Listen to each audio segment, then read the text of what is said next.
perplexas a esse respeito, eis que pararam junto delas 2 varões com vestes resplandecentes. Esses varões são anjos. E estando elas muito atemorizadas, com medo de tudo que estava acontecendo, e baixando o rosto para o chão, eles lhe disseram: por que buscais o vivente entre os mortos?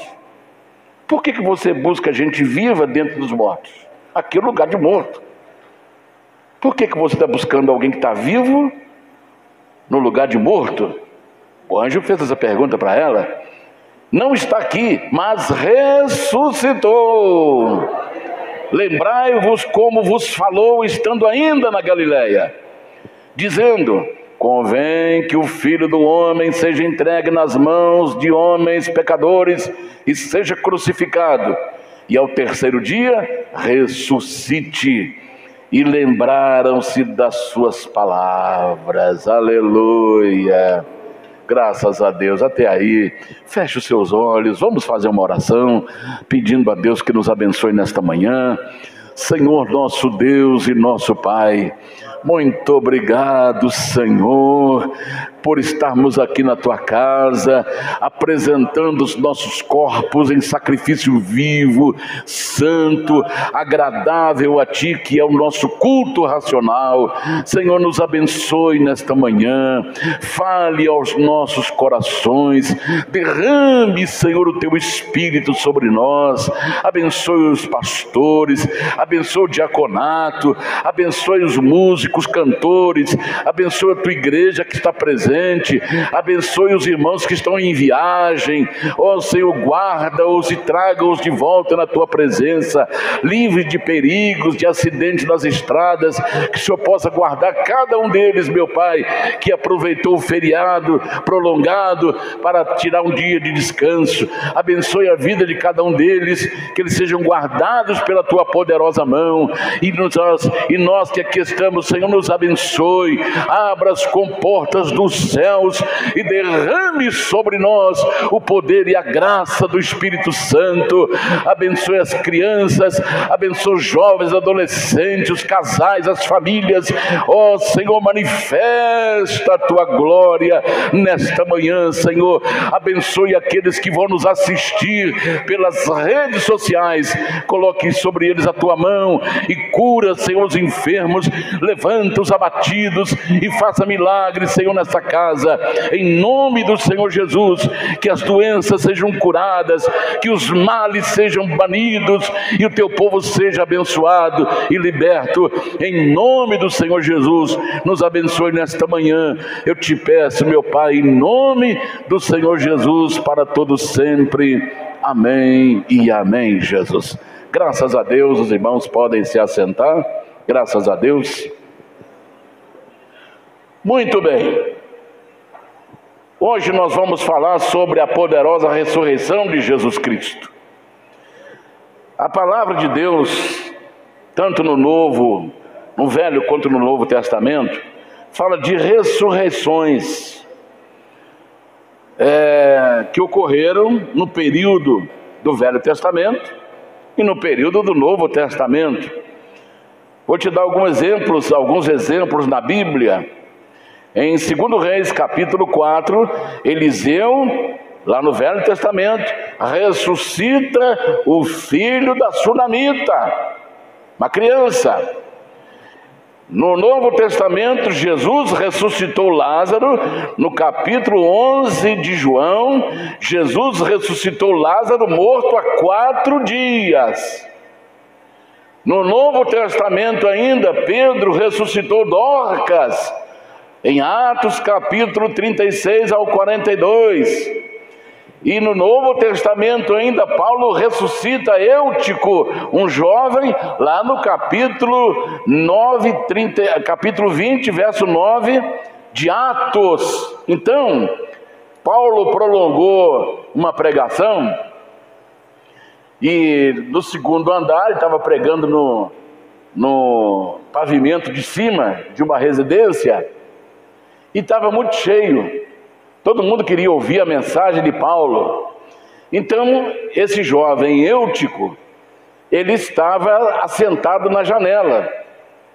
E aí não tinha um diácono que foi lá tirasse ele, né?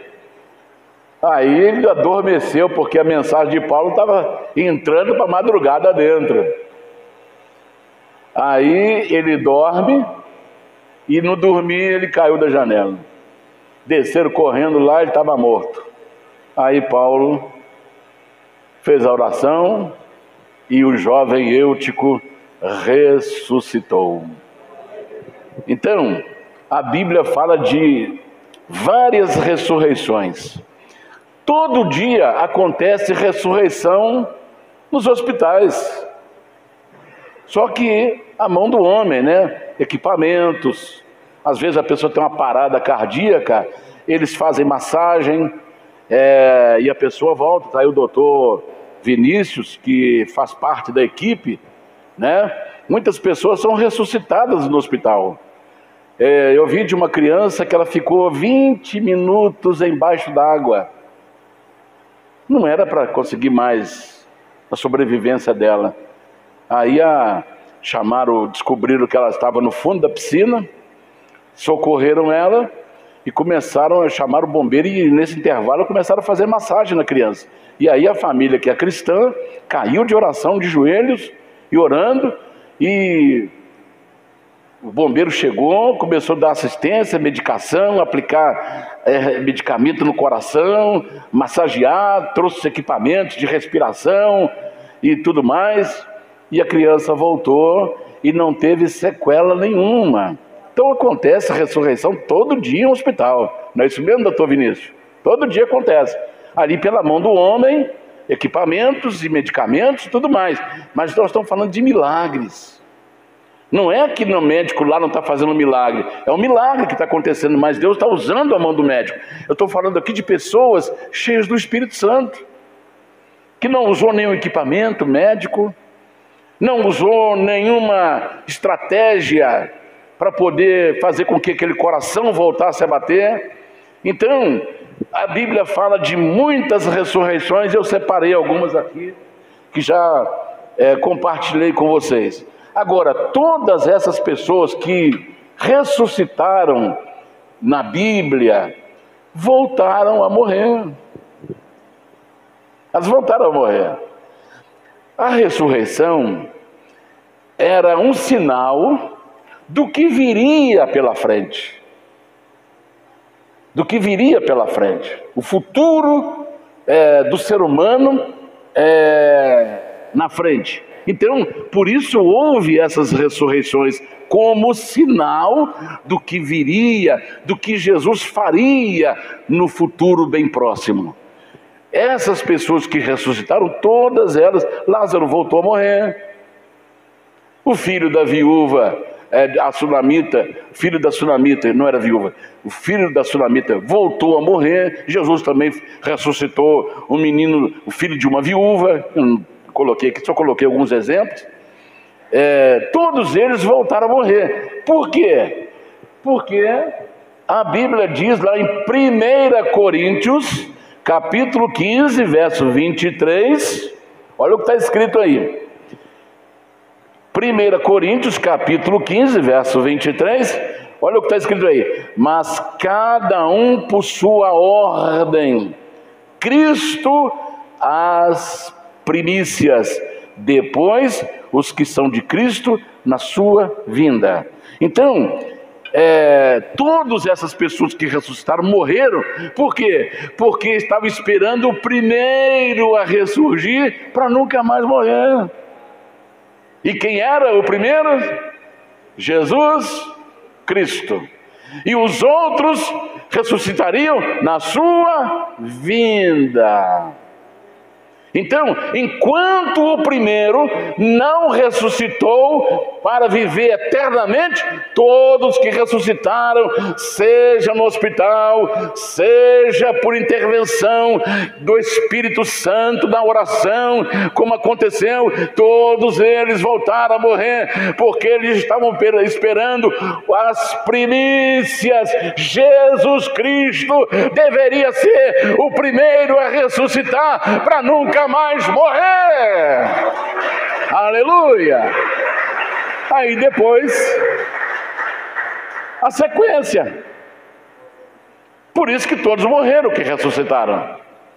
Porque o primeiro ainda não tinha ressuscitado. Aquele que viveria para sempre. Então, aí vamos dar sequência. Tudo era um sinal da obra redentora de Jesus. Lá no capítulo 19, verso 30 de João, Jesus estava cravado na cruz e ele, depois de várias palavras ditas na cruz, ele fala uma das penúltimas palavras. Vamos ver o que está escrito aí a penúltima palavra de Jesus na cruz.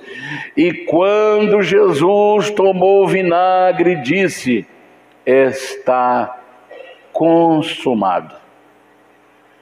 O triunfo aconteceu. A vitória aconteceu. E aí, inclinando a cabeça, ele disse a última palavra: Pai, nas tuas mãos entrego o meu espírito. Então Jesus triunfou na cruz. Todas as ressurreições anteriores dependia do triunfo de Jesus na cruz. Falaram para ele descer, falavam que ele, se ele fosse Deus, que ele mostrasse um milagre, descesse da cruz, salvasse ele e salvasse outras pessoas para que eles pudessem crer nele. Mas ele aguentou firme, ele não era altivo, ele não era aquele homem que gosta de aparecer, como hoje nós estamos vendo.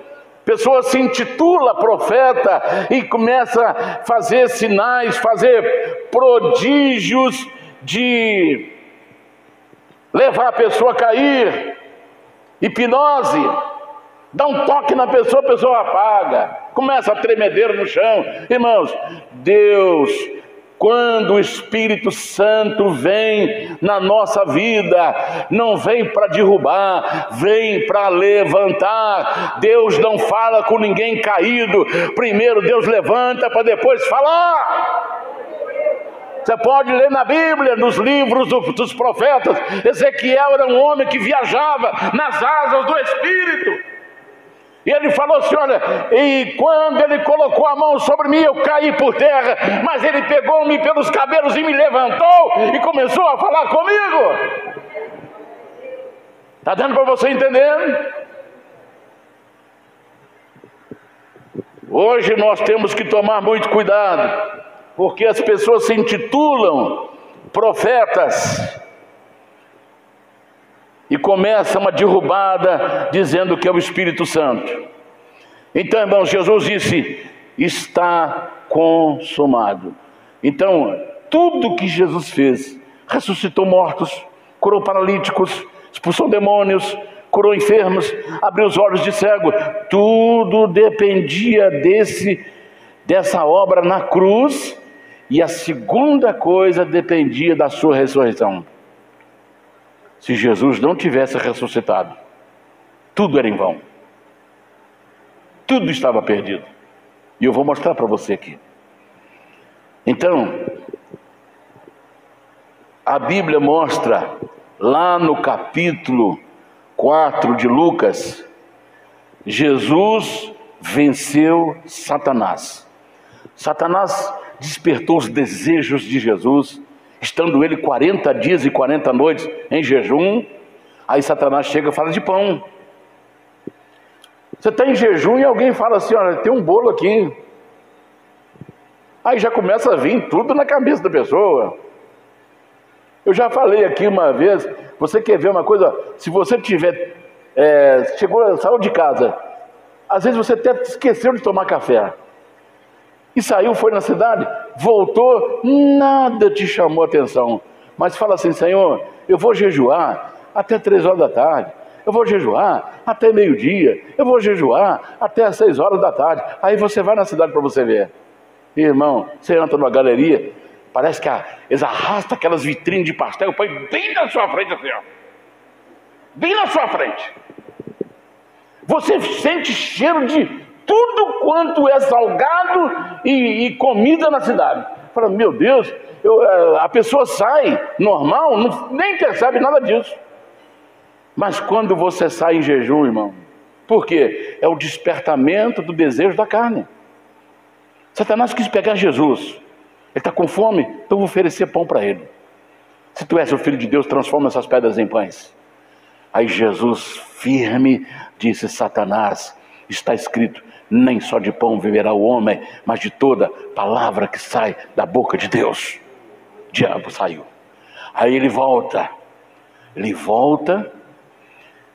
pega Jesus e leva lá no pináculo do templo. A torre, levou lá no finalzinho da torre, lá na ponta da torre. E a torre, só a torre, tinha 200 metros de altura. Pegou Jesus, ele carregou Jesus. Jesus não foi com os pés dele, ele pegou, eu imagino ele pegando na túnica de Jesus e levando Jesus para cima. Como uma águia levando a sua presa lá para as montanhas. Aí levou Jesus lá no pináculo do templo e disse assim, se tu és o Filho de Deus, pula-te, lança-te lá embaixo, porque está escrito no Salmo 91, verso 11, que dará ordem aos seus anjos para te guardarem em todos os seus caminhos, para que não tropece com o teu pé em pedra. Aí Jesus então repreendeu o diabo, não tentarás o Senhor teu Deus. Não tentarás o Senhor teu Deus. Isso é tentação. A gente tem que discernir a diferença entre provação e tentação. O que a tentação faz? A tentação te joga contra Deus. A tentação te joga contra as palavras de Deus. Agora, a provação é diferente, porque a provação ela vem trazer a força da nossa fé, ela vem aquilatar a nossa fé, aumentar a nossa fé, termos experiências maiores com Deus. Agora, a tentação, ela te joga, quando alguma coisa está te jogando contra Deus, contra valores, pode repreender, que é tentação. E às vezes nós entramos num turbilhão, num vulcão, num furacão, que ele vai e você não consegue sair daquela tentação. Foi o que ele tentou com Jesus aqui. Foi na carne, ele repreendeu, foi tentá-lo a aparecer, porque ele podia se jogar lá e não machucar. Mas ele estava sendo tentado ali para fazer algo. Ah, você está atravessando a rua, está cheio de... Não, você é de Deus, rapaz, pode atravessar isso aí, o carro não vai te pegar não. Vai te pegar. Vai te pegar. Está entendendo? Nós estávamos vindo para cá, estava falando de moto, que muitas pessoas às vezes, passou um rapaz perto da gente quando estava vindo, e num lugar que é de 40 quilômetros, ele estava já de 70 já, passou voado perto da gente. Eu falei, para que isso aí que vai frear? Vai ter que frear ali na frente. E aí teve que frear por causa do córrego. Então, eu falei, para que isso aí? Eu falei, é por isso que muitas pessoas morrem, porque não estão fazendo de qualquer maneira entre os corredores. Aí quando entramos na avenida, aí um rapaz foi cortar o carro pela direita, o carro pegou ele, já espalhou moto para um lado, e ele está lá, passamos lá, ele estava lá, né, irmão Jorge? Ele gritando, ai, ai. Falei, ai, acabamos de falar agora aí, cortando pela direita. E a pessoa esquece que no carro tem ponto cego, que você não vê.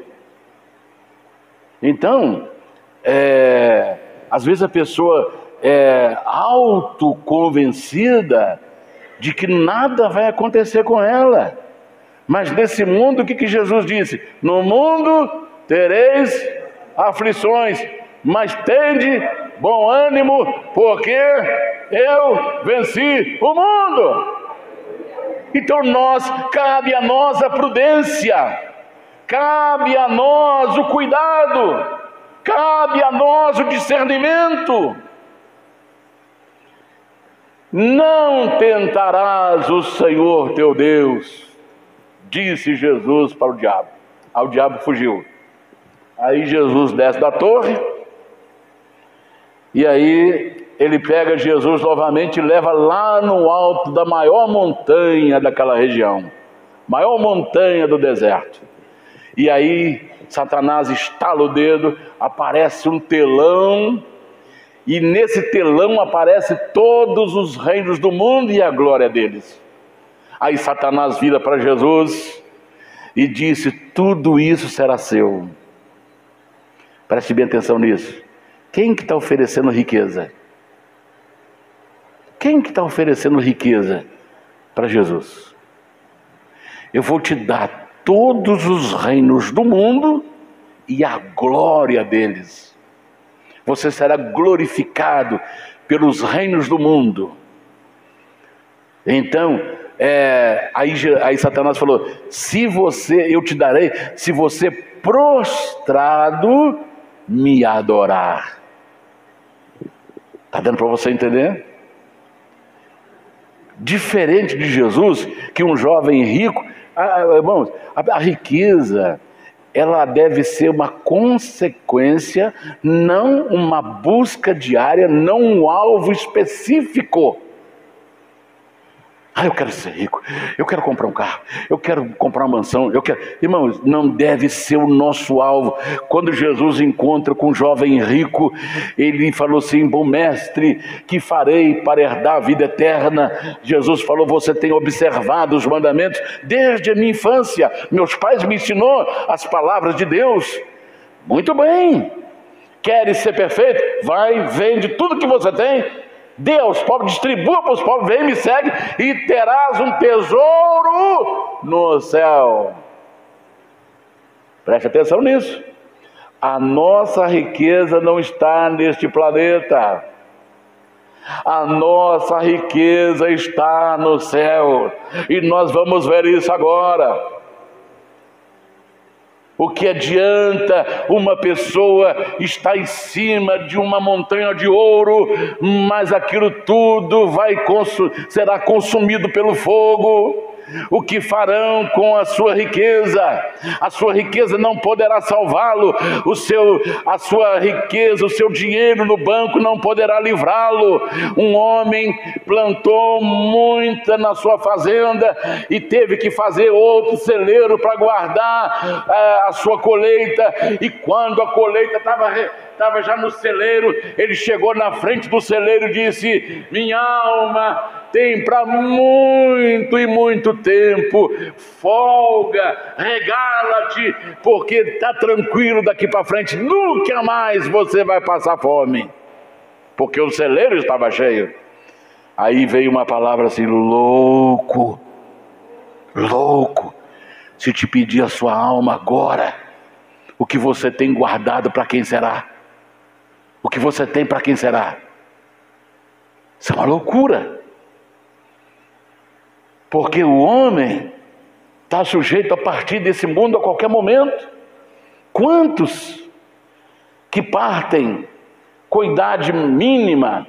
Uns morrem no ventre, outros morrem ao nascer, outros morrem durante a sua juventude, outros morrem durante a meia-idade, outros já morrem com idade avançada, mas todos um dia vai partir desse planeta. E o que você tem, para quem será? Se nós estivermos apoiando a nossa vida em cima de bens materiais, a nossa riqueza não está aqui. Paulo disse: se temos que comer e beber e vestir, estejamos contentes. Porque quem tentou ficar rico, quando a pessoa tentou e pediu riquezas, ele acaba se embriagando na sua riqueza e cai no laço do diabo. E quantos já caíram? Através de pirâmides financeiras, através de jogos de loteria. Pode fazer uma pesquisa. 90% das pessoas que ganharam em loteria acabaram endividados ou acabaram mortos, porque aquela riqueza, ela veio de jogo de azar. Cristão não tem que fazer jogo de loteria. Nossa vida não é loteria, nossa vida é pé no chão. Nós não vivemos por material, nós vivemos pela fé. Aleluia! E se você fizer uma pesquisa, fala assim, eu quero ver os milionários que ganharam na loteria, o que aconteceu com a vida deles? Mais de 90% eles acabaram endividados ou mortos. Tem uma história de um rico aqui no Rio de Janeiro. Ele tinha diabetes, ele já estava com as 2 pernas cortadas por causa da diabetes, e ele andava num triciclo, aliás, quadriciclo, para ele se locomover, ir para os bares, beber com os amigos, mesmo perdendo tudo, perdendo parte do seu corpo, ele não deixou a sua bebida. Isso só foi piorando. Aí ele faz como diz aquele ditado, faz uma fezinha. Ganhou na loteria, me parece que 50 milhões ou mais, não sei, um negócio assim. Aí, ganhou 50 milhões. Comprou logo de cara uma fazenda, com gados de raça. Comprou essa fazenda. Família tudo lutadora, tudo com dificuldade na vida, todo mundo, vários irmãos. Aí aparece uma moça cabeleireira, boa aparência. Falou, rapaz, como você é lindo. Como você é lindo. Porque atrás daquela beleza, entre aspas, tinha 50 milhões. Aí ela começou a falar, estou apaixonado por você 50 milhões de vezes. Aí ele começou a namorar ela, casou-se com ela, e de repente ele caiu numa emboscada, eliminaram ele. Sabe como é que está agora? Quando o repórter vai na casa dos irmãos dele, fala, meu irmão destruiu a vida dele quando ganhou na loteria. Ele poderia estar com a gente aqui. Sabe como é que está a fazenda? A mansão da fazenda está cheio de mato, porque está tudo na justiça. Ninguém pode pôr a mão em nada. Os matos já estão crescendo dentro da casa, já estufando o telhado. A fazenda está toda tomada de mato, porque está tudo na justiça, porque nem ele ficou com nada, nem a mulher, e agora está na justiça, nem os irmãos dele podem ter nada. Então o que adiantou ganhar o mundo? Está dando para você entender? Então, olha a tentação de Satanás. Tudo que você viu, eu vou te dar, se você prostrado me adorar. Aí Jesus falou, Satanás, vai-te, porque só o Senhor adorarás, só a Ele servirás, só a Ele prestará culto. Aí Satanás fugiu, aí não voltou mais. Aí vieram os anjos e serviram Jesus. Mas por que Jesus venceu a tentação? Quando ele acabou de ser batizado por João, no Rio Jordão, o que aconteceu? O céu abriu, o Espírito Santo desceu sobre Jesus, pousou sobre a sua cabeça, e ele foi cheio do Espírito Santo, e o próprio Espírito Santo levou ele para o deserto, para ser tentado, para ser provado no seu ministério. E quando ele venceu a provação, quando ele venceu a tentação, então ele começa o seu ministério. Agora, por que ele venceu? Qual era o segredo de Jesus por ter vencido? Ele estava cheio do Espírito Santo. Aleluia! Só cheio do Espírito Santo nós vamos conseguir vencer o inimigo. Sem o Espírito Santo nós somos vulneráveis. Sem o Espírito Santo nós fracassamos. Sem o Espírito Santo não conseguimos vencer as tentações. Jesus venceu porque ele estava cheio do Espírito Santo. Aleluia! Aleluia. Então Jesus triunfou na cruz e começa a derrotar definitivamente Satanás. Vamos lá, Apocalipse 12:11. Olha o que está escrito aí, Apocalipse 12:11. E eles o venceram pelo sangue do Cordeiro e pela palavra do seu testemunho, e não amaram as suas vidas até a morte. Então, qual é o segredo de vencer? Estar cheio do Espírito Santo e pelo sangue do Cordeiro e pela palavra do seu testemunho. Então, só aqui nós já temos 3 armas da nossa vitória: o sangue, a palavra e o poder do Espírito Santo. Vai guardando isso no seu coração. Aí Jesus finalmente põe fim a Satanás. Apocalipse 20:10. Ali Satanás é vencido definitivamente. Olha aí. Esse foi o triunfo de Jesus na cruz. E o diabo que os enganava foi lançado no lago de fogo e enxofre, onde estão a besta e o falso profeta. Então Satanás foi o último a ser lançado, aonde? No lago de fogo. Como é que a gente imagina? A gente pode imaginar o lago de fogo. Vamos pensar aqui num vulcão lançando lavas para fora. Aquelas lavas incandescentes, com 2, 3 mil graus de calor.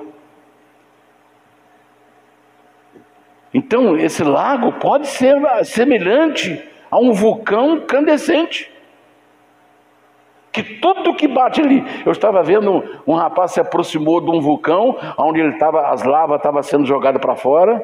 Aí ele pegou e jogou uma banana. Ele jogou uma banana no meio da lava, incandescente. Quando ele jogou uma banana, daí a pouquinho, ela deu aquelas labaredas. Ela virou pó em poucos segundos. Então, tem muita gente que não está acreditando que isso vai acontecer. Tem muita gente brincando de pastor, tem muita gente brincando de crente, porque não acredita que vai acontecer isso. Porque se acreditasse, a gente tinha que ter o temor de Deus, o respeito de Deus em tudo que a gente... As pessoas estão fazendo piada com o nome de Deus, as pessoas estão fazendo piada com o sangue de Cristo. As pessoas estão dando a palavra de Deus, os estatutos de Deus, porque não estão brincando, porque estão brincando com as coisas de Deus, porque não acreditam que isso é real, que isso vai acontecer. Então Deus vai pôr fim em Satanás definitivamente. Então Jesus venceu o diabo quando ele estava cheio do Espírito Santo e pela palavra. Ele usou a palavra 3 vezes. Nem só de pão viverá o homem. Depois, não tentarás o Senhor teu Deus, está escrito. E a outra, somente a Deus adorarás, só a Ele servirá. Nas 3 tentações, Jesus usou a palavra. Jesus não usou a sua capacidade intelectual, porque Jesus, ele usou 100% da sua capacidade intelectual. Com 12 anos ele estava no meio dos doutores, ensinando para os doutores. E sabe quanto nós usamos? Menos de 10%. Nós usamos menos de 10% da nossa capacidade intelectual. Agora imagine aquelas pessoas que não ligam para ler um livro, não ligam para estudar. Imagine quanto que ele vai usar. Se ele usar 5% é muito. Está dando para você entender, irmãos? Então, Jesus ele foi na palavra. Então Jesus venceu o diabo, Jesus venceu o pecado, Romanos capítulo 6, verso 7, 1 Pedro 4:1 e 2 Coríntios 5:1. Vamos ler só o primeiro aí, Romanos 6, 7. Porque aquele que está morto está justificado do pecado. Então Jesus morreu, se fez pecado e foi justificado. E através da sua justificação, ele justificou Daniel, justificou pastor Júnior, pastor Moisés, justificou você, justificou todos nós. O que é justificar? Tornar inocente. Deu para entender? Ele nos fez inocente com a justificação. Justificar é nos tornar inocentes. Ele venceu a morte. Mateus 27, 5, 4. Quando Jesus falou assim: Pai, nas tuas mãos entrego o meu espírito, e baixou a cabeça e morreu.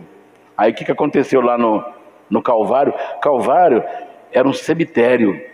É chamado de a caveira, porque o monte tinha umas montanhas que de longe ela aparentava uma caveira. Quem olhasse para o Monte Calvário ia ver que era uma caveira, tinha uma espécie de uma caveira. Era chamado Monte da Caveira. O cemitério que havia lá no Monte Calvário. E olha o que aconteceu lá. E o centurião e os que com eles guardavam Jesus, vendo o terremoto. Preste bem atenção nisso agora. Como é que surge um terremoto? Os terremotos só acontecem na vertical. Porque o terremoto acontece lá nas placas tectônicas. Placas são rochas enormes de pedras, rochas enormes, e cada continente tem as suas placas tectônicas. E essas placas não é uma rocha só. Olha como é que Deus é espetacular.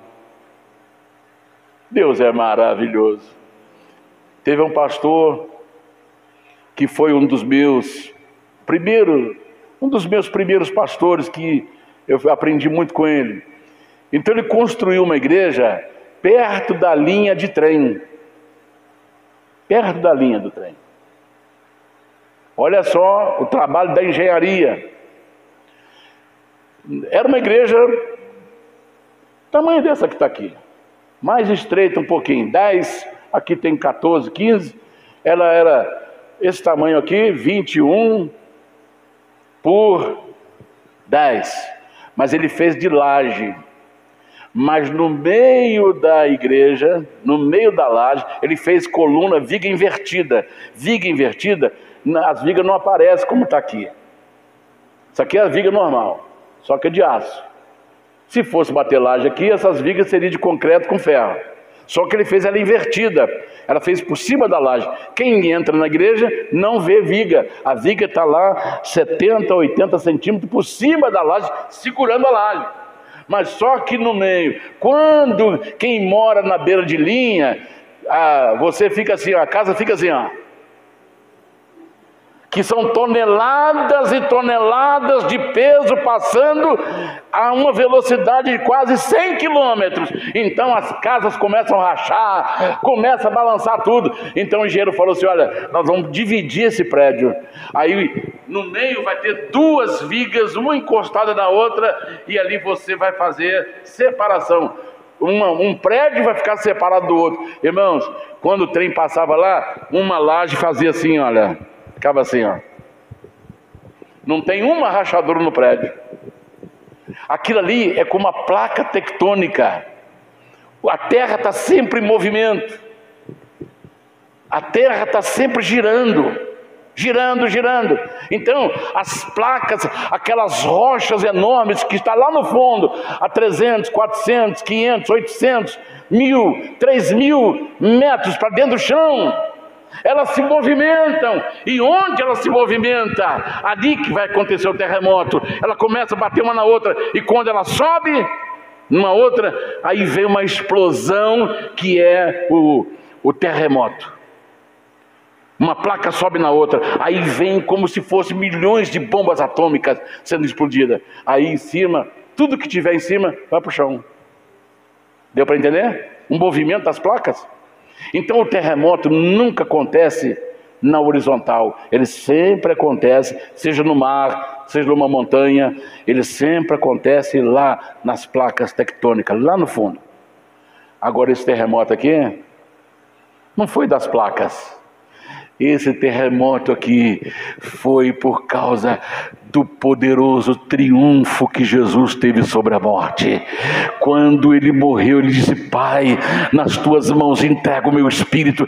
Aí a terra começou a tremer, mas era um terremoto na horizontal, que só para destampar túmulo, e aquelas tampas de túmulo começou a abrir, e começou a sair homens e mulheres santos que morreram, e ali estavam sepultados. Eles ressuscitaram pelo poder da morte que Jesus teve naquela cruz. Ele triunfou sobre a morte, e o sinal era aqueles homens santos que estavam ali, que ressuscitaram.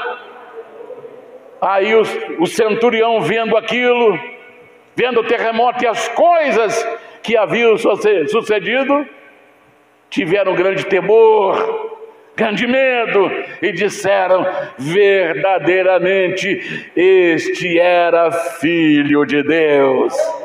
Aleluia, aleluia, aleluia.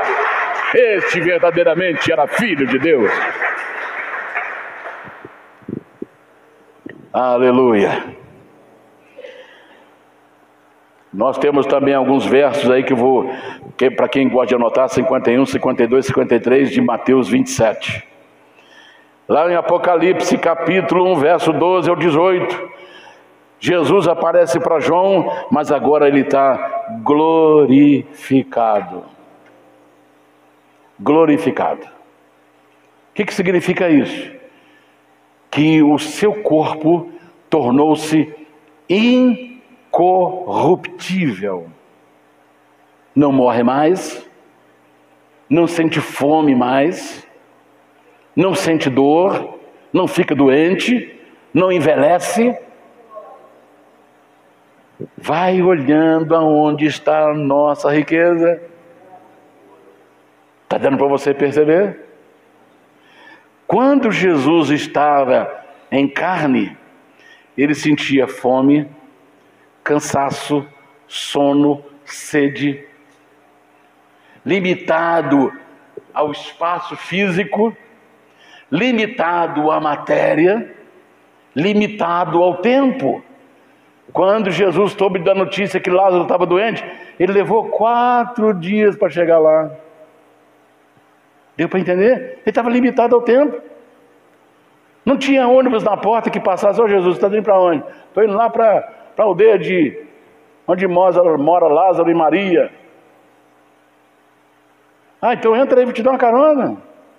Não passou nenhum motoqueiro lá: Jesus, vou te levar lá rapidinho para você chegar lá rápido. Não, ele tinha que vir a pé. Levou 4 dias, e quando ele chega lá, Lázaro já estava morto, enterrado. 4 dias. Por quê? Ele em corpo físico estava limitado. Mas agora Jesus aparece para João lá na ilha de Pátimos, mas ele está glorificado. Seu rosto brilhava como o sol meio-dia, seus pés como latão refinado, brilhando. O cinto de ouro no seu corpo, na sua cintura, brilhava. A sua roupa branca resplandecente, o seu rosto era como chama de fogo, da sua boca saiu uma espada de 2 gumes. João viu aquela cena, ele ficou apavorado. Jesus se apresenta para ele em Pátimos, aí ele fala: João, você agora vai escrever tudo que eu vou te mostrar, e você vai mandar para as 7 igrejas da Ásia. Jesus foi glorificado. Seu corpo não pode ser tocado mais. Eu estava pregando no hospital, numa enfermaria. Eu estava falando da volta de Jesus para um paciente que estava sozinho, sem os parentes visitá-lo. Aí eu falei da volta de Jesus. Aí alguém que estava lá visitando outro paciente, me ouviu falar. Aí ele falou assim: Jesus voltar aqui, nós matamos ele outra vez, mas vocês não vão tocar em Jesus.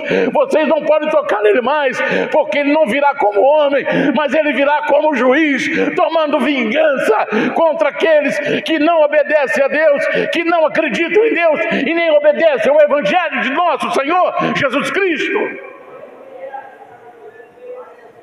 Aleluia. Ninguém toca em Jesus mais.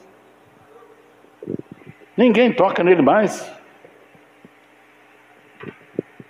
Então, irmão, Jesus venceu a morte. A Bíblia fala que o último inimigo a ser vencido será a morte. Em 1 Coríntios capítulo 15, verso 26. Olha o que está escrito aí. Ora, o último inimigo que há de ser aniquilado é a morte. Está dando para você entender onde está a nossa riqueza?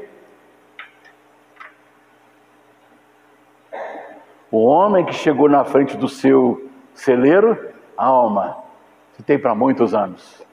Louco. Se pedir a sua alma hoje, para que você vai guardar isso aí? Agora olha aqui a nossa riqueza. Quando Jesus falou para aquele rapaz: vai, vende tudo que você tem, distribua com os pobres. Aí ele ficou triste, voltou em direção à sua riqueza. Ele perdeu. Ele falou assim, Jesus falou assim: olha, você vai, vende tudo que você tem, distribua com os pobres, vem e segue-me e terás um tesouro no céu. Que tesouro era esse? Nunca mais morrer. Dali para frente, nós não sabemos o que Deus vai fazer. Eu estava conversando com o Jonathan essa semana e falei: filho, nós vamos até chegar lá, nós sabemos o que vai acontecer, mas depois a palavra de Deus mostra que essa terra vai passar por uma purificação. Todos os elementos da terra se desfarão. Deus não vai pôr fim nesse mundo. Ele só vai destruir, limpar essa terra, purificar com fogo. E aí, nos planos de Deus, a gente não pode ir depois do Apocalipse, nem antes do Apocalipse. Eu gosto muito daquele texto, Deuteronômio 29, 29. Pode pôr aí, por gentileza. Deuteronômio 29, 29. As coisas reveladas são para nós e os nossos filhos, mas aquelas que estão encobertas pertencem a Deus. Está ali. As coisas encobertas pertencem ao Senhor nosso Deus. Porém as reveladas nos pertencem a nós e nossos filhos para sempre. Então eu não posso ir antes de Apocalipse, aliás, depois de Apocalipse, nem antes de Gênesis. Mas eu posso. Deus pode fazer com que nós, que vivemos como mortais, fazer a gente voltar para a terra. Porque agora não tem demônio mais, não tem doença, não tem miséria, porque lá está escrito assim: e Deus enxugará dos olhos toda a lágrima, já não haverá mais morte, já não haverá mais dor, nem pranto, nada mais que contamine, nada mais que nos prejudique. Essa é a nossa riqueza, esse é o nosso tesouro. Aleluia, aleluia, aleluia, aleluia. Aleluia. Vamos ver o que Jesus fez com o inferno. Apocalipse 1:18. Olha como é que Jesus foi vencendo tudo. Venceu o diabo e jogou ele no lago de fogo. Agora vai destruir a morte. E agora ele vai fazer o que com o inferno? Olha aí o que está escrito: e o que vivo e foi morto, mas eis aqui estou vivo para todo sempre. Amém. E tenho as chaves da morte e do inferno. Oh, que maravilha! Ele detém as chaves. Está dando para você entender, irmãos? Onde está a nossa riqueza? Você sabia, ou você sabe, que o diabo pagaria tudo, daria tudo para voltar, para poder voltar? Como ele pagaria? Se Deus falasse assim: todos os anjos que caíram, arrependem-se e ajoelham. Irmão, você só ia ver, escutar assim, gemendo, e estalando o joelho, estalando canela e dobrando: Jesus me salva, Jesus obrigado, que eu vou voltar para lá, eu vou voltar para o céu, não vou ser jogado no lago de fogo. Mas para ele não tem mais chance, porque ele tinha autoridade, ele foi ungido. Ele não estava limitado nem ao tempo, nem à matéria, nem ao espaço. Agora nós estamos limitados, somos seres humanos carnais, mortais, mas eles não, eles eram imortais. Portanto, os demônios não vão morrer, eles vão ficar presos no lago de fogo para sempre. Está dando para você entender? E nós temos uma parte em nós que não morre. Morre o físico, mas a alma, que é você, que sou eu. Quando eu falo assim, eu, Daniel, não estou falando eu, carne, estou falando eu, alma. Que é minha memória, razão, entendimento, consciência, sentimento, minhas emoções. Quando uma pessoa morre, ele sai com tudo.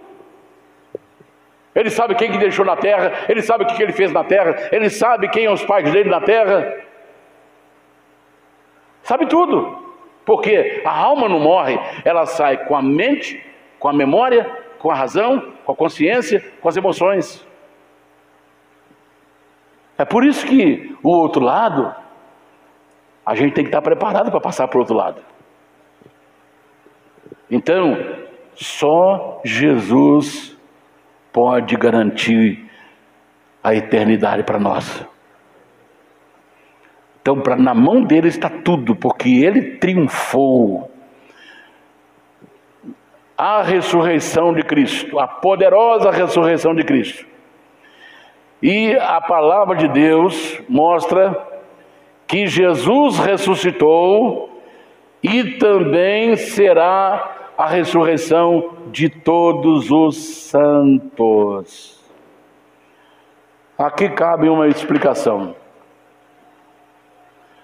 Quando a gente fala em santo, a impressão que nós temos é que alguém que viveu nessa terra fazendo bem, depois morreu e passou por uma canonização, foi canonizado, foi transformado em santo. Aí tem que provar o milagre que ele fez. Aí alguém faz lá, essa pessoa aqui, estava lá, falou no nome dele e ficou boa de saúde, estava sentindo dor e a dor desapareceu. Aí eles qualificam aquele milagre, onde aconteceu, quando, o que a pessoa sentia, o nome da pessoa. Aí vai para a canonização daquele santo. E depois eles fazem uma imagem, colocam aquele santo lá num pedestal, na parede, e todo mundo que passa lá dá um beijinho, e faz uma oração, uma reza, e vai embora. Santo não é isso. Primeiro, a palavra santo significa separado. Um pecador pode ser santo? Claro, porque ele foi separado por Deus. Não é aquela pessoa que ficou lá dentro de uma mata, numa floresta, isolado da família, isolado da sociedade, não escutando rádio, nem vendo TV, nem celular. Vou ficar aqui para me santificar. Eu quero mostrar para você que a pessoa não consegue se santificar nem dentro de uma floresta. Que o pensamento dele não está limitado. Você não pode fechar os seus pensamentos. E você não pode fazer uma cerca e prender Satanás de lá de fora dessa cerca. Lá dentro da floresta, ele fala: meu Deus, eu estou aqui sozinho, nesse mato, só tem cobra, só tem jararaca, só tem onça, só tem tigre, só tem troço aqui que vai me matar. De onde está vindo esses pensamentos, meu Deus? Satanás é espírito. Ele está lá dentro da floresta jogando tudo quanto tem lixo na sua mente. Está dando para você entender? Então alguém que foge para a mata, não consegue se santificar, mesmo dentro de uma mata, isolado da sociedade, de celular, isolado de tudo. A palavra de Deus mostra que santo é aquele que foi separado do pecado, separado do sistema para Deus. Está dando para você entender? E todo dia o sangue de Jesus vai limpando nossas vidas. Você vai deitar, Senhor, limpa os meus pecados. Aquele pecado que eu tive por um pensamento ruim, aquele pecado por palavras, eu falei que eu não devia falar, por obras que eu devia ter feito e não fiz. Perdoa, Senhor. Aí você dorme já perdoado, purificado. Por que Jesus, no finalzinho do seu ministério, ele reuniu os discípulos, pegou uma bacia com água, pôs uma toalha no ombro e falou: sente todo mundo aqui. Aí que Simão, Pedro, João, todo mundo sentou lá. Aí aqueles pezão, tudo cheio de poeira, porque eles usavam sandália. E sandália, você já viu como é que é, né? O pé soa e vem a poeira, agarra ali, imagina como é que fica isso aí. É o quichute da época, é o conga da época. Lembra da conga? Branquinha com bico azul. E o quichute, de longe, olha, fulano de tal está chegando aí. Ele já vem na frente. Senta todo mundo aqui. Aí o que Jesus vai fazer? Jesus pega, põe a bacia no chão, estica o pé aqui, João. Aí Jesus começou a lavar o pé de João. Preste atenção nisso agora. Lavar o pé de João. A bacia ficou impregnada de poeira, de sujeira. Lavou os 2 pés, enxugou. Estava limpinho. E foi, um por um. Quando chega em Pedro, Pedrão, Pedro falou: Senhor, não. Meus pés o Senhor não vai lavar. Não é porque Pedro não queria que Jesus fizesse.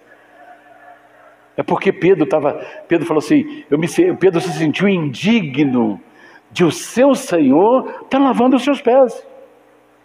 Aí Jesus falou, Pedro falou assim: Senhor, meus pés o Senhor não vai lavar não. Aí Jesus falou: Pedro, se você não deixar eu lavar os seus pés, você não tem parte comigo. Ah, Senhor, então lava os meus pés, lava minha cabeça, lava o meu corpo.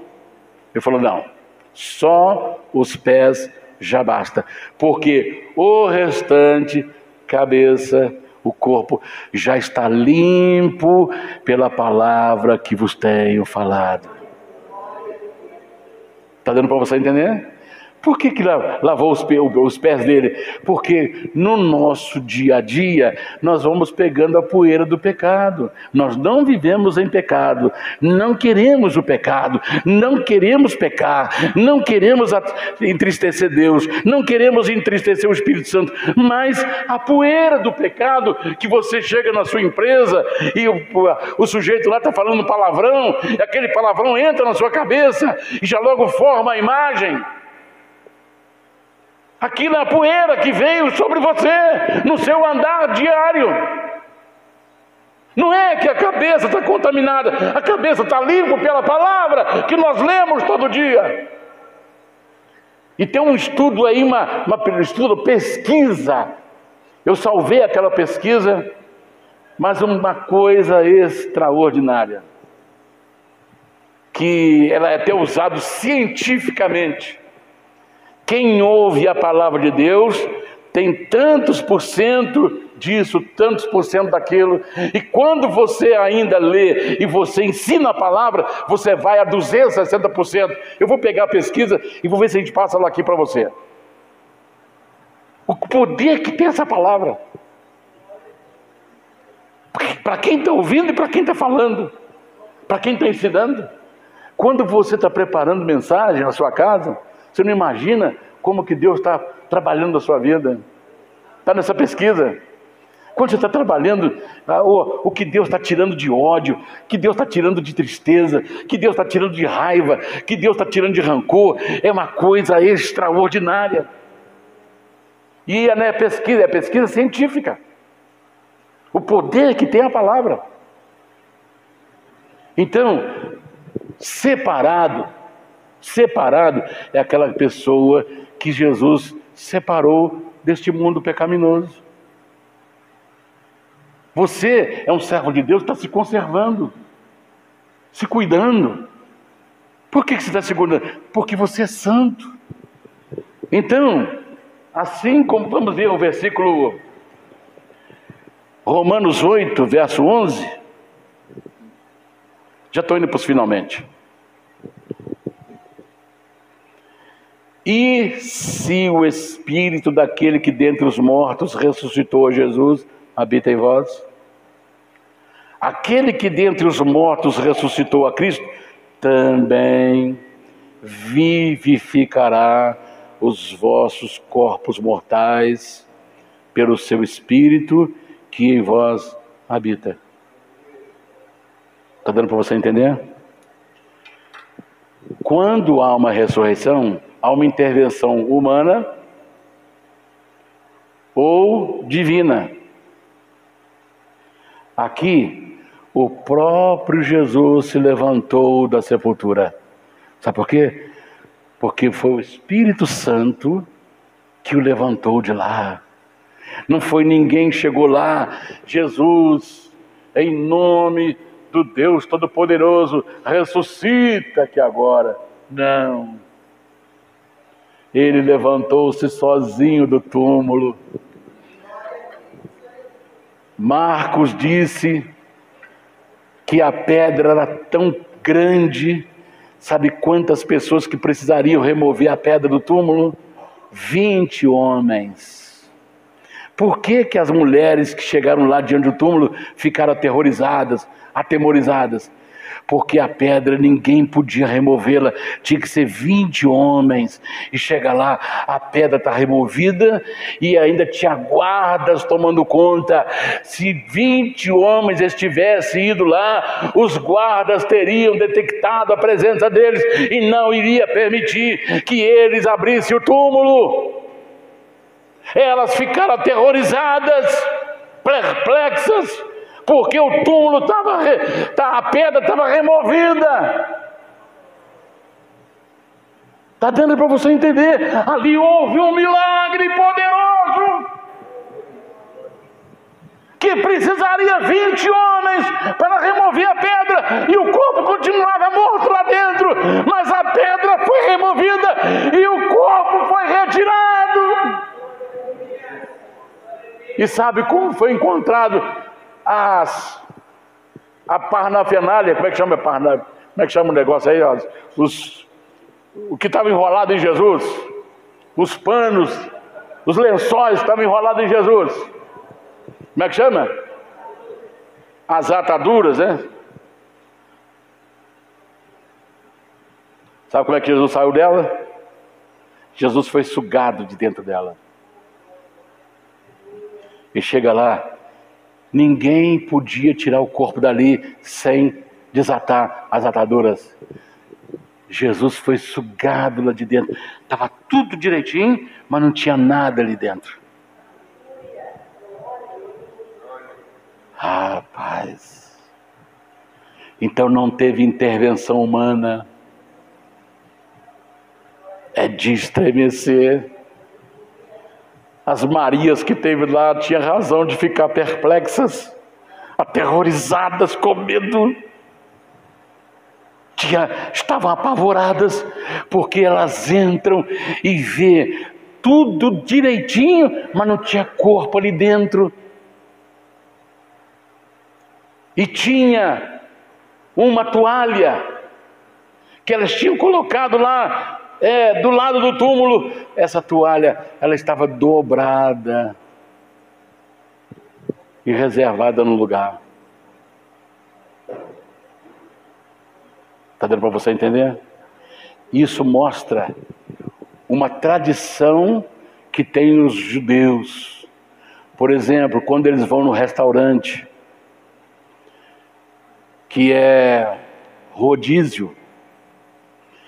Nos restaurantes daqui, a gente vê propaganda, tem uma coisinha na mesa, às vezes ela está virada para o verde, que a pessoa quer comer. Aí o garçom passa lá, está verde, ele põe comida. Aí quando ele não quer comer mais, ele vira e põe no vermelho. Aí a pessoa fala, ele não quer comer mais. Aí ele passa direto naquela mesa.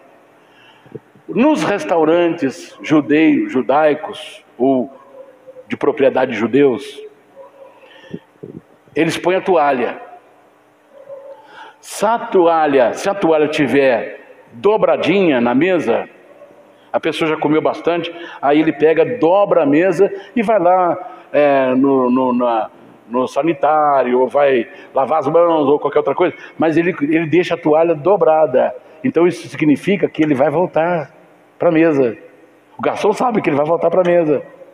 Agora, se a toalha estiver toda bagunçada, é sinal que ele não quer comer mais. O garçom não põe mais nada naquela mesa. Quando eles entram no túmulo de Jesus, a toalha está dobradinha. Sabe o que significa? Eu vou voltar. Eu vou voltar. Eu vou voltar. Eu vou voltar.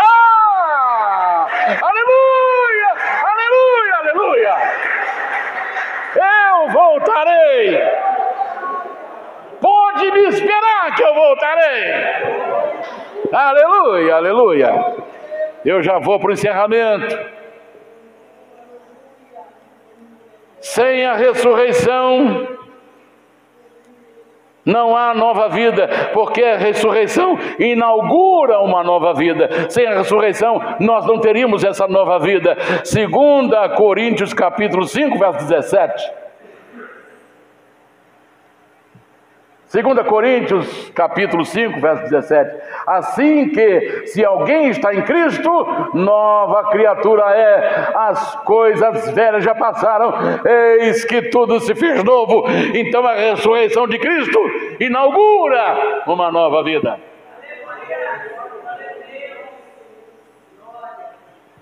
Sem a ressurreição de Cristo, transformação ou nem ressurreição. Está registrado em 1 Coríntios capítulo 15, versos 50 a 57. Eu vou ler aqui rapidamente para você. E agora, digo isto, irmãos, que carne e sangue não pode herdar o reino de Deus, nem a corrupção herda a incorrupção. Eis aqui vos trago um mistério.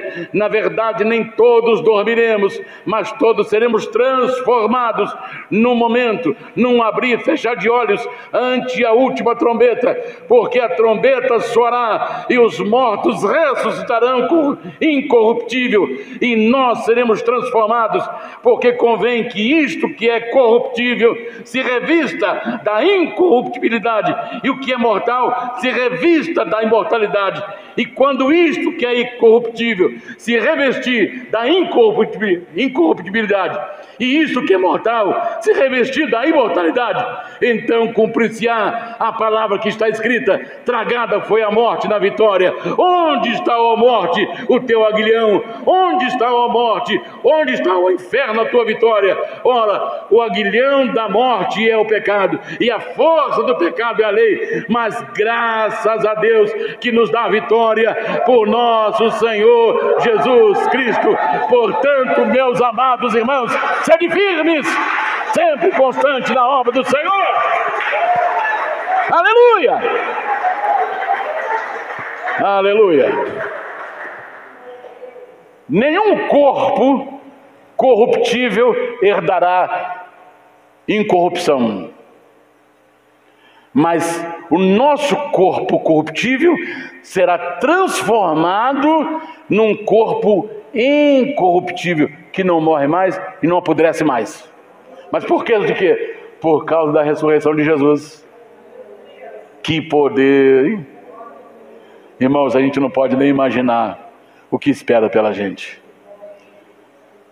Você me pergunta se vale a pena enfrentar tudo? Vale. Vale a pena ficar firme? Vale, muito. Então já vou para os finalmente agora.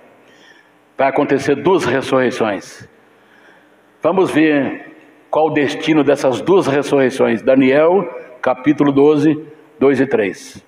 Já estou indo para os finalmente agora. Daniel 12, 2 e 3.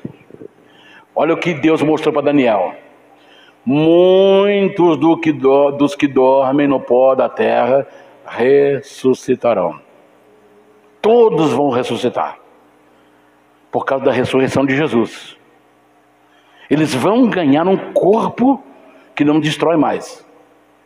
Agora, primeiro grupo, para a vida eterna. Outros para vergonha, desprezo eterno. Na minha versão está escrito assim, para horror eterno, vergonha e horror eterno. Está dando para você entender? Não é todo mundo que vai para o céu, não. Na ressurreição vai ter dois destinos. Uns vão ressuscitar para a vida eterna e outros para vergonha e horror eterno. Primeira ressurreição. Apocalipse 20, 5 e 6. Estou indo para os finalmente. Primeira ressurreição. Preste bem atenção agora. Vamos ver quem são os primeiros, a primeira ressurreição. Apocalipse 20, 11 ao 15. 11, é aí?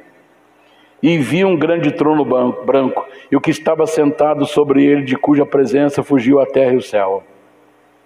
E não se achou lugar para eles. E vi os mortos, pequenos e grandes, que estavam diante de Deus, e abriram-se os livros. E abriu-se outro livro, que é o da vida. E os mortos foram julgados pelas coisas que estavam escritas no livro, segundo as suas obras. E deu o mar os mortos que nele havia. Quem morreu no mar, o mar vai ter que devolver.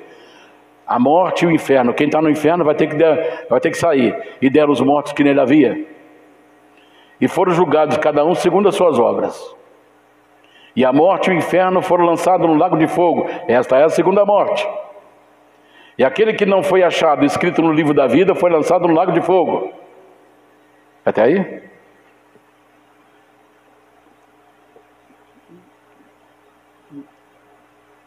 Desculpe. Versos 5 e 6. Mas aqui já é a segunda morte. Olha lá. Mas os outros mortos não reviveram. Quem vai reviver primeiro são os santos. Mas os outros mortos não reviveram até que os 1000 anos se acabaram. E esta é a primeira ressurreição. Bem-aventurado, felicíssimo é aquele que tem parte na primeira ressurreição. Sobre este não tem poder a segunda morte, mas serão sacerdotes de Cristo e reinarão com ele 1000 anos. Então, quando é que vai acontecer a primeira ressurreição? Agora no arrebatamento. Quando o arrebatamento acontecer, vai acontecer a primeira ressurreição. Nós vamos ser transformados, quem estiver vivo, e quem partiu com Cristo vai ressuscitar onde foi enterrado. Aí, esses são os felicíssimos, bem-aventurados. Agora, aquele que nós lemos é a segunda ressurreição, só para condenação. Então, vem a pergunta: qual a ressurreição que nós estamos esperando? A primeira dos salvos, ou a segunda? A segunda é só para apresentar a Deus e ser lançado fora da presença dele, para o sofrimento eterno. Então está aí uma pergunta que cada um deve responder a si mesmo, porque a segunda é só para condenação. Então feliz é aquele que participa da primeira ressurreição. Quem vai participar? Todos os salvos em Jesus. Todos os crentes em Jesus, todos aqueles que não amaram o mundo, mas amaram o Senhor até a morte. Aleluia! E eu já concluo, já termino. Qual é o último segredo de permanecermos e participar da primeira ressurreição? Romanos 8, 11 e 1 Tessalonicenses 5, 23. Com essas eu encerro. Romanos 8:11. Se o Espírito daquele que dentre os mortos ressuscitou Jesus, que ressuscitou dentre os mortos, ressuscitou Jesus, habita em vós. Aquele que dentre os mortos ressuscitou a Cristo, também vivificará. Vivificar é dar vida de novo, é fazer viver de novo, é regenerar todos os nossos órgãos. Vivificará os vossos corpos mortais pelo seu Espírito que habita em vós. Quem é esse Espírito? É o Espírito Santo. Então, não deixe o Espírito Santo sair da sua vida. Todo dia peça: Senhor, me enche do Espírito Santo. Eu vou dormir agora, me encha do Espírito Santo. Eu vou sair de casa agora, me encha do Espírito Santo. Não ande vazio do Espírito Santo, porque é Ele que vai vivificar o nosso corpo. É Ele que vai transformar o nosso corpo no arrebatamento.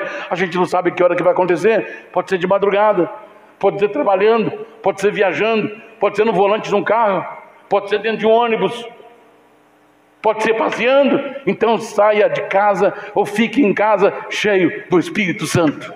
Cheio do Espírito Santo. E 1 Tessalonicenses 5:23. E o mesmo Deus de paz vos santifique em tudo, e todo o vosso espírito, alma e corpo sejam plenamente conservados, irrepreensíveis, para a vinda de nosso Senhor Jesus Cristo. Aleluia! Oh, glória! Eu não posso santificar a mim mesmo, mas o Deus de paz vai me santificar, meu espírito, minha alma, meu corpo, e vai fazê-los irrepreensíveis para a vinda do Senhor Jesus. Então, vendo isso, eu convido a vocês a se colocar em pé agora. E nós vamos pedir: Senhor, me encha do Espírito Santo. Eu quero ser cheio do Espírito Santo. Nós vamos ter um minutinho de palavra, de oração. Peça ao Senhor: Senhor, me encha do Espírito Santo. Me encha do Espírito Santo. Me encha do Espírito Santo. Me encha do Espírito Santo. Me encha do Espírito Santo. Peça ao Senhor agora. Peça ao Senhor agora. Peça ao Senhor agora que encha você do Espírito Santo. Peça ao Senhor agora que encha a sua vida. Peça ao Senhor agora: Senhor, me encha do Espírito Santo. Me encha do Espírito Santo. Faça seu pedido agora. Pastor Júnior, vá para nós. Vamos orar. Aleluia. Senhor, encha-me do Espírito Santo. Encha-me do Espírito Santo agora. Encha-me do Espírito Santo. Peça aí agora no seu lugar. Encha-me, Senhor, do Espírito Santo. Encha-me, Senhor, do Espírito Santo. Peça ao Senhor agora. Não me deixe sair daqui cheio, vazio do Espírito, mas me encha do Espírito Santo. Aleluia. Glória a Deus. Glória a Deus. Glória a Jesus. Senhor nosso Deus e nosso Pai. Senhor Jesus Cristo, nesta manhã em especial, meu Deus, nesta manhã, meu Pai, em que a Tua presença